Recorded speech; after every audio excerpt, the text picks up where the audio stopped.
Itu kenapa puasa kata Nabi, kullu amal ibni Adam lahu illa saum fa innahu li wa ana ajzibi. Semua amal anak Adam itu dicatat oleh para malaikat, dilaporkan kepada Allah, illa saum, kecuali puasa, karena puasa direct langsung kepada Allah tanpa catatan para malaikat, dan mereka yang berpuasa akan diundang oleh Allah khusus untuk menerima pahala puasanya. Itu kenapa kata Nabi, lis-saimi farhatan, orang yang berpuasa itu memiliki dua kegembiraan. Farhatun inda iftari, bahagia ketika berbuka, wa farhatun inda liqa'i rabbih, dan bahagia saat bertemu dengan Tuhannya kelak. Mengurai rahasia Al-Quran melalui makna dan mabna.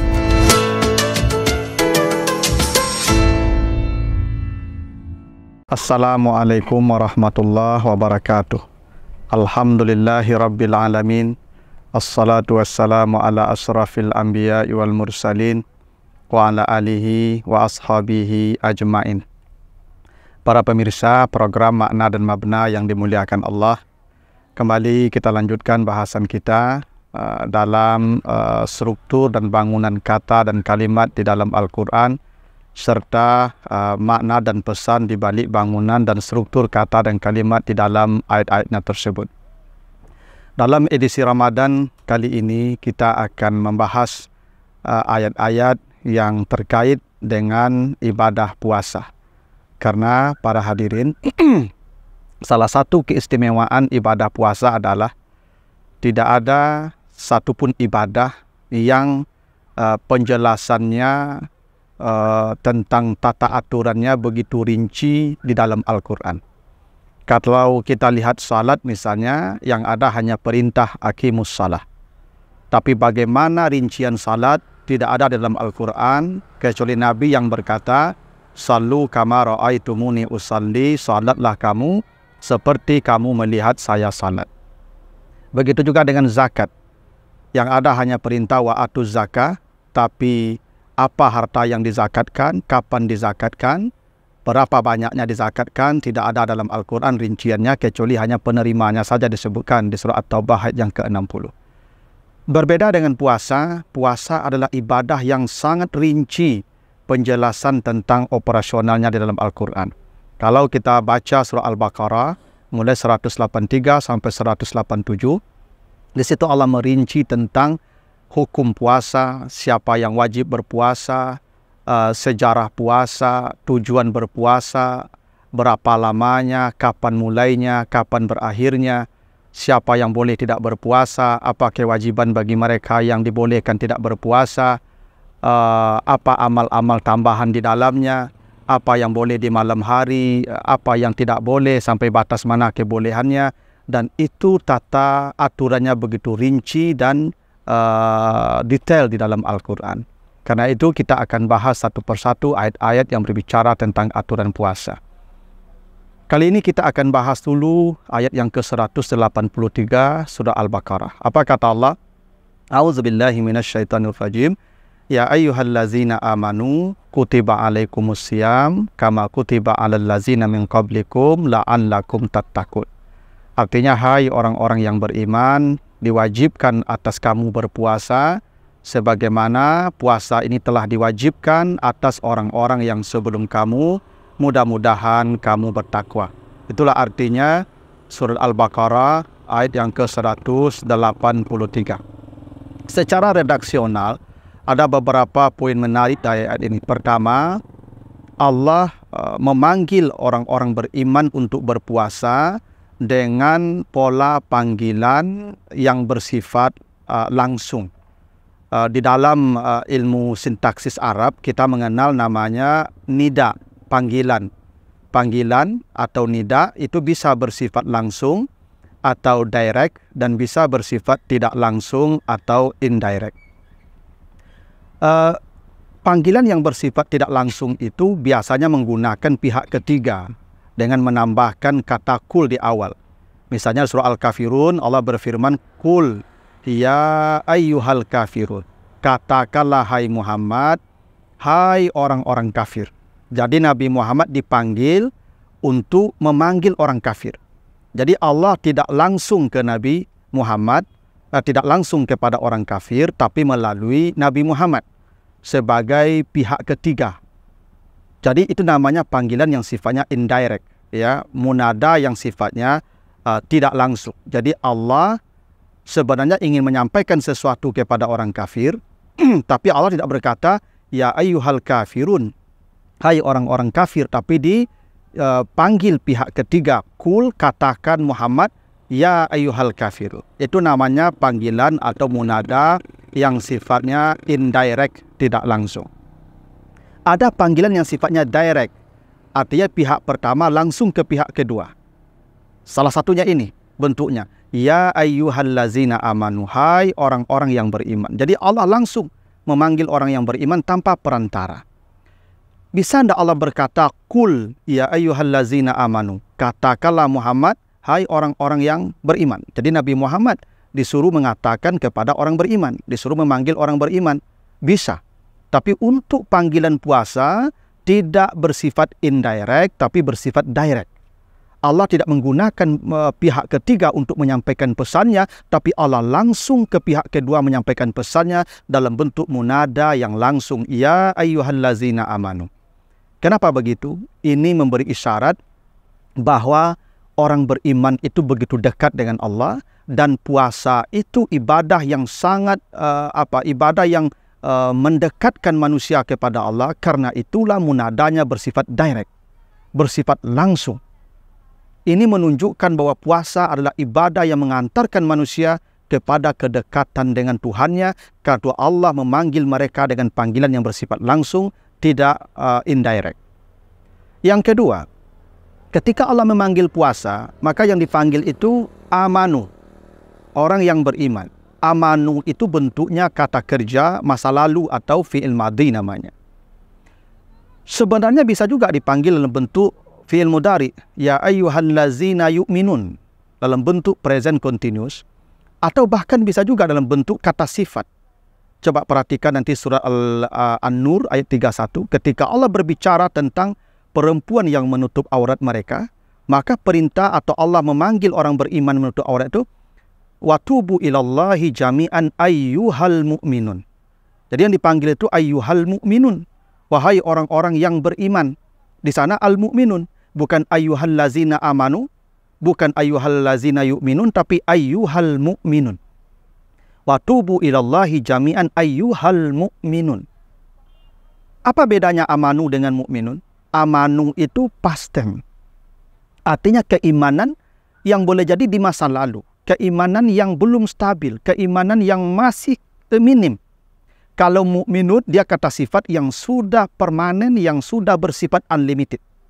Kalau dipanggil ya ayyuhal mu'minun, itu artinya yang berpuasa wajib itu hanyalah orang-orang yang imannya sudah sempurna.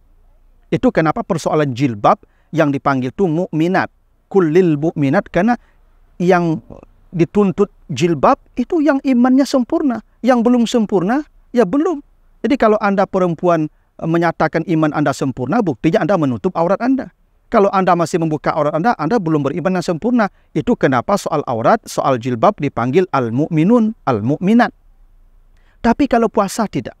Ya ayyuhallazina amanu, untuk menunjukkan sekecil apapun iman Anda, bila Anda sudah bersyahadat, maka Anda wajib berpuasa.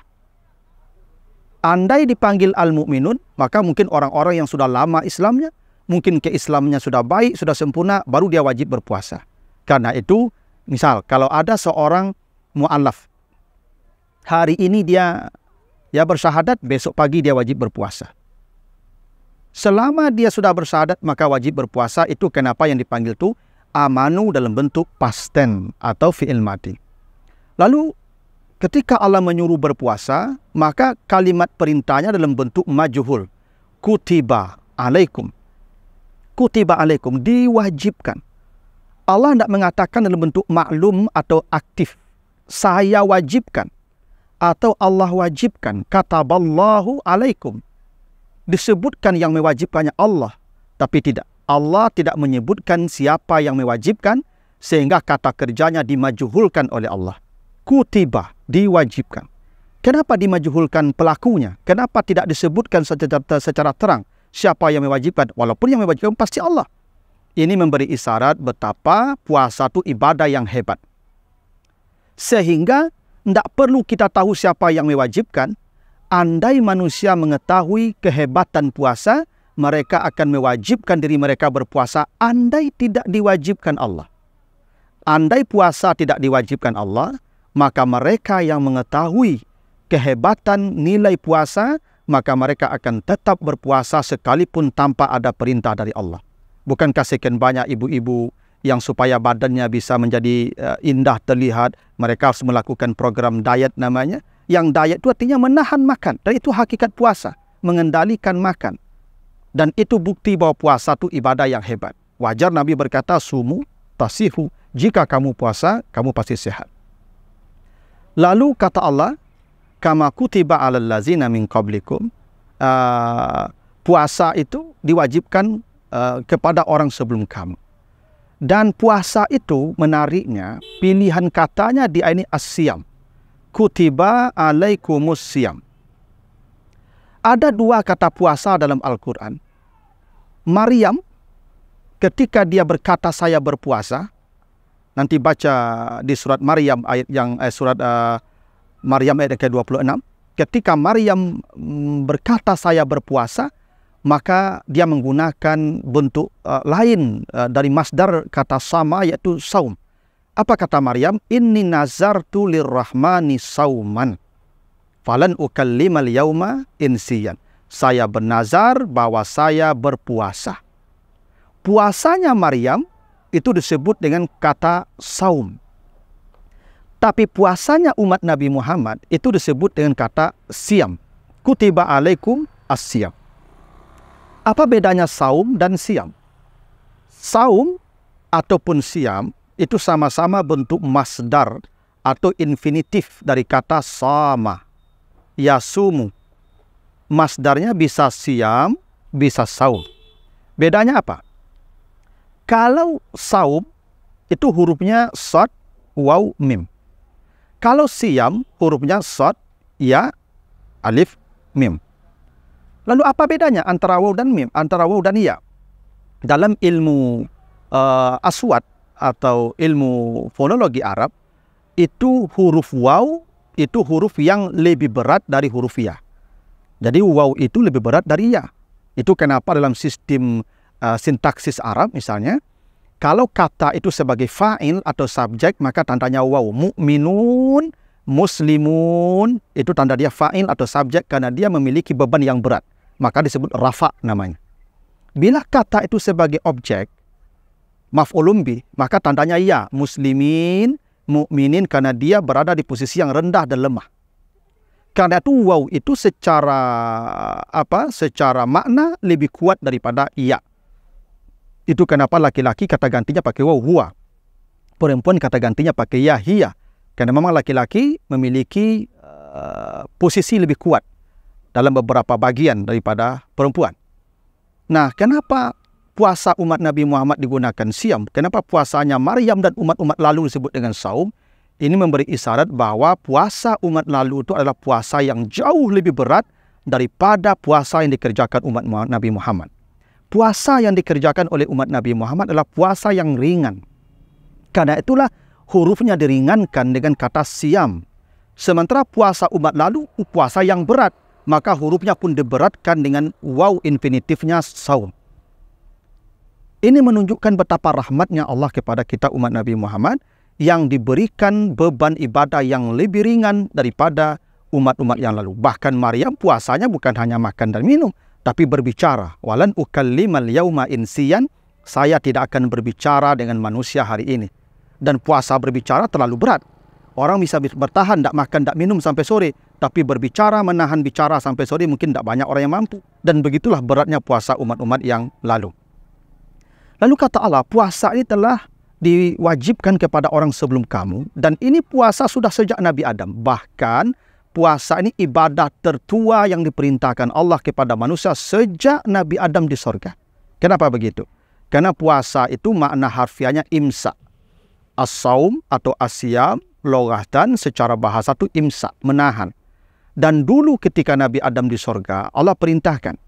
Apa kata Allah kepada Adam? Ya Adam, uskun anta wa zawjukal jannah, wa kula minha ragadan haitsu syi'tuma, wa la taqraba hazihi syajarah. Wahai Adam, tinggallah engkau di sorga bersama istrimu, makanlah semua yang ada di sorga, tapi jangan mendekati ini pohon. Larangan mendekati ini pohon itu imsak, menahan. Tapi Nabi Adam tidak mampu menahan. Nabi Adam gagal menahan diri. Ini menjadi bukti bahwa puasa ini ibadah tertua. Bahkan sudah diperintahkan sejak di sorga. Karena hakikat puasa itu menahan. Dan itu ibadah yang paling besar. Jadi para hadirin, ibadah itu ada dua jenisnya. Ada kalanya perintah. Seperti salat, zakat, haji, umrah, salat malam.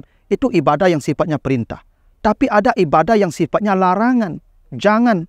Dan ini jauh lebih berat daripada ibadah yang sifatnya perintah. Dan nilainya pun lebih besar daripada ibadah yang sifatnya perintah. Itu kenapa puasa kata Nabi, kullu amal ibnu Adam lahu illa saum fa innahu li wa ana ajzibi. Semua amal anak Adam itu dicatat oleh para malaikat, dilaporkan kepada Allah, illa saum, kecuali puasa, karena puasa direct langsung kepada Allah tanpa catatan para malaikat, dan mereka yang berpuasa akan diundang oleh Allah khusus untuk menerima pahala puasanya. Itu kenapa kata Nabi, lis-shaimi farhatan, orang yang berpuasa itu memiliki dua kegembiraan. Farhatun inda iftari, bahagia ketika berbuka, wa farhatun inda liqa'i rabbih, dan bahagia saat bertemu dengan Tuhannya kelak. Itu kenapa puasa diwajibkan kepada umat sebelum kamu, karena dalam hadis yang sahih, hadis At-Tirmizi, ada 3 induk dosa kata Nabi. Ummahatul khataya salasun, induk dosa itu ada 3. Karena induk dosa itu ada 3, maka induk ibadah juga 3. Apa induk dosa yang 3? Pertama, al-kibru, sombong. Siapa yang melakukan sombong? Iblis ketika di sorga. Maka diusir. Karena dia menolak sujud. Karena itu ibadah pertama diperintahkan Allah adalah bersujud. Itu salat. Itu ibadah tertua. Yang kedua, induk dosa itu hirsu, tamak, rakus. Karena tamak dan rakus inilah kemudian Nabi Adam diusir. Ya, karena tamak dan rakus Nabi Adam diusir dari sorga. Karena tidak mampu menahan diri. Padahal sudah dibolehkan semua untuknya. Tinggal satu saja dilarang, dia tidak mampu. Maka ibadah pertama diperintahkan Allah as-saum, tahan kembali, menahan diri. Dan yang ketiga itu al-hasad, dengki. Siapa yang melakukannya? Itu Qabil, yang pada akhirnya membunuh adiknya kena hasad. Maka ibadah yang diperintahkan kepada mereka adalah kurban, karena 3 induk ibadah untuk mengantisipasi 3 induk dosa. Terakhir kata Allah, apa tujuan puasa? La'allakum tattaqun. Mudah-mudahan kamu menjadi orang takwa. La'alla itu maknanya taraji. Taraji namanya. Dan kata yang menunjukkan makna taraji atau harapan itu bisa asa, sama. Coba baca nanti surat Al-Isra 79. Wa minal laili fatahajjat bih nafilatan laka asa ayyab'asaka rabbuka maqaman mahmuda. Di tengah malam bertahajudlah kamu dengan amal sunat, maka mudah-mudahan Allah akan membangkitkanmu nanti di tempat yang terpuji. Di situ mudah-mudahannya asa. Jadi la'alla dan asa itu sama-sama taraji, harapan. Kenapa Allah tidak mengatakan dalam konteks puasa asa antakunu minal muttaqin? Tapi tidak, la'allakum tattaqun. Apa bedanya la'alla dan asa? Asa itu maknanya taraji untuk makna dekat, tapi dekatnya agak jauh. Dia dekat, tapi dekat itu masih lebih jauh.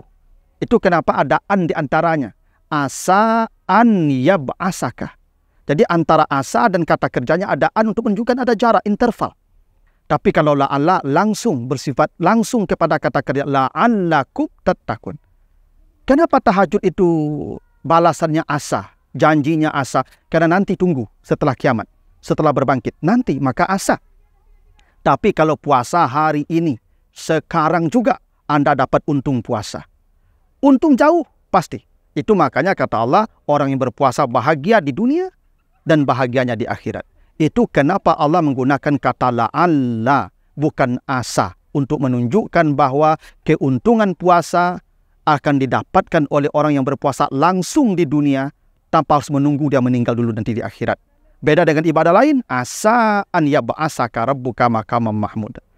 Itulah di antara pesan yang hendak disampaikan Allah di surat Al-Baqarah 183. Mudah-mudahan ada manfaatnya. Lebih kurang mohon maaf. Wassalamualaikum warahmatullahi wabarakatuh.